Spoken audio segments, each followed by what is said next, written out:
Hi சுட்டீஸ், எல்லாரும் எப்படி இருக்கீங்க? இன்னைக்கு ஒரு கதை பார்க்கலாம். காட்டில் ஒரு ஓநாய் வாழ்ந்துட்டு இருந்துச்சு. அந்த ஓநாய் ஒரு நாள் சாப்பிட்டுட்டு இருந்துச்சு. அப்போ திடீர்னு ஒரு எலும்பு அதோட தொண்டையில சிக்கிடுச்சு. அதனால ஓநாய்க்கு ஒரே வலி எடுத்துச்சு. அந்த காட்டில் இருக்கிற எல்லா மிருகத்துக்கிட்டையும் போய் உதவி கேட்டுச்சு அந்த ஓநாய்.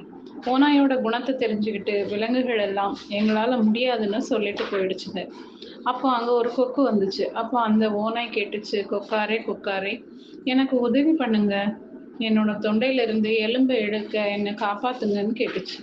ஆனா அந்த கொக்கு தனக்கு ஆபத்து வந்துடும்னு தயங்குச்சு.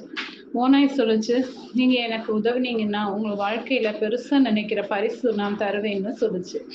உடனே அந்த கொக்கு தன்னோட நீண்ட மூக்க ஓநாயோட தொண்டைக்குள்ள விட்டு அந்த எலும்பை எடுத்துச்சு. உடனே அந்த ஓநாய் கொக்குக்கு நன்றி சொல்லுச்சு. அதுக்கு அந்த கொக்கு கேட்டுச்சு, எனக்கு ஏதோ பரிசு தரேன்னு சொன்னீங்களே, அது எங்கன்னு கேட்டுச்சு. நீங்க வாழ்க்கையில அதிகமா நேசிக்கிறது உங்க உயிர் தான். நீங்க என்னோட வாய்க்குள்ள மூக்க விட்டப்ப உங்களை கடிக்காம இருந்தேன்னு பாருங்க, அதுதான் நான் உங்களுக்கு கொடுத்த பரிசுன்னு சொல்லுச்சு.